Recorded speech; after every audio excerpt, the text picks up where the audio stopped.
Xin chào tất cả các bạn.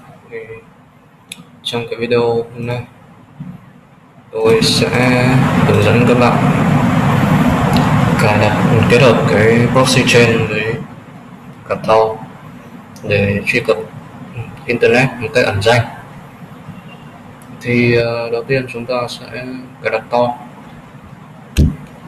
Ta sẽ có cái lệnh apt install Tor, rất đơn giản. Ok, và cái Tor trên máy tôi đã được cài đặt. Thì để khởi động cái Tor thì chúng ta có cái câu lệnh survive Tor start.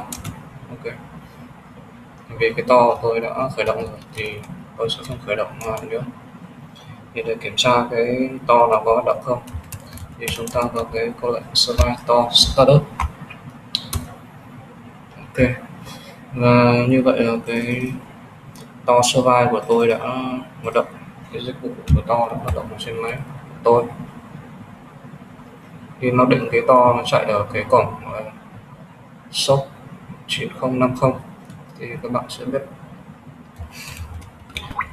sẽ ghi nhớ cái cổng đấy để chúng ta sẽ cấu hình cái proxychain.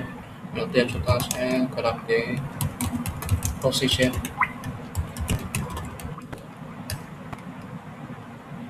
Rồi cái proxychain tôi đã được cài đặt với cái phiên bản mới nhất. Thì để cấu hình cái proxychain này, chúng ta sẽ sử dụng quy trình soạn thảo của chúng ta và chúng ta sẽ cấu hình cái tệp etc rồi chéo proxychain.config. Và đây là cái tệp cấu hình của proxychain. Thì mặc định là cái proxychain nó dùng to thì nó sẽ có cái dòng shop 4, cái localhost, địa chỉ localhost của ta với cổng chạy to 9050. Ok, thì đây có một số các cái cài đặt strict chain, dynamic chain. Thì ở đây tôi sẽ dùng to và không sử dụng các cái proxy. Thì nếu các bạn có một cái danh sách các proxy thì các bạn có thể thêm các cái proxy vào đây để tăng cường cái tính bảo mật cho kết nối của các bạn. Ở đây tôi đã bỏ cái dấu comment ở cái dòng strict chain thì nó sẽ chạy ở chế độ strict chain. Và cái dynamic chain này, nếu các bạn muốn chạy thì các bạn bỏ cái comment đi. Đây cũng có cái random chain.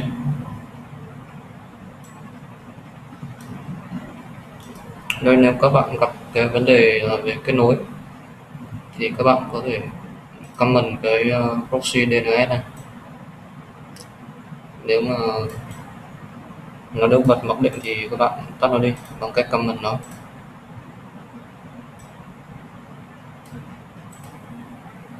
Ok, và cái tệp cấu hình của chúng ta đã hoàn thành. Thì mặc định nó sử dụng to thôi, các bạn không phải cấu hình gì nhiều. Thì để chạy proxychain kết hợp với to thì mình sẽ có cái lệnh proxychain theo sau là tên chương trình.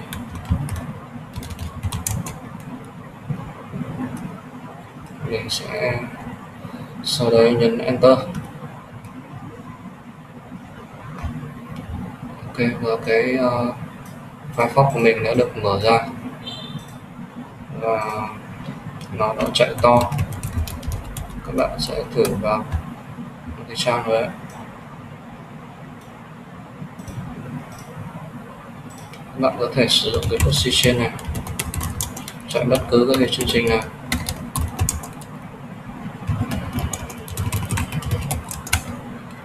Chẳng hạn như vậy. Và cái chương trình đấy nó sẽ chạy qua cái proxychain. Các bạn thấy các cái kết nối chúng ta nó sẽ được hiển thị ở trên này, báo ok là được rồi.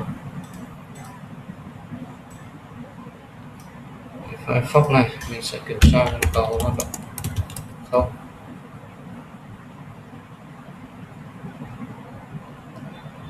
Cẩn thận.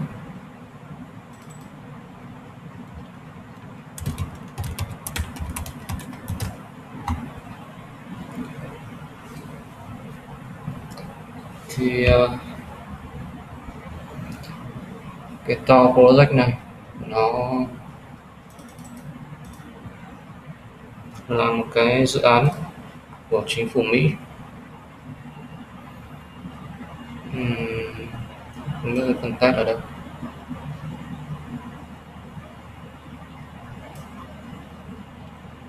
Ok.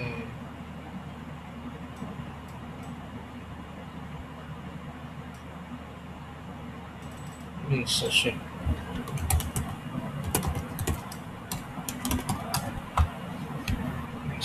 qua cái DuckDuckGo. Mình ok. Google nó đòi captcha hơi tốn thời gian.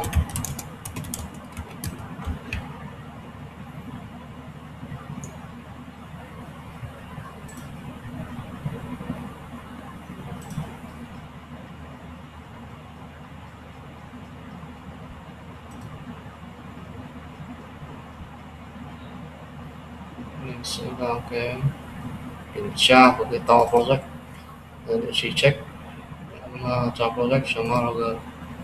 Ở đây nó hiển thị thông báo là xin chúc mừng, thì cái trình duyệt của mình đã được cấu hình sử dụng to. Ok, như vậy các bạn đã truy cập thành công cái to thông qua cái proxychain. Việc kết hợp giữa to với proxychain nó sẽ tăng cường cái bảo mật cho cái kết nối của bạn, và khiến cái kết nối của bạn nó không dễ gì bị theo dõi, bởi vì nó đã được thông qua to rồi. Thì cái nơ map của tôi cũng ok.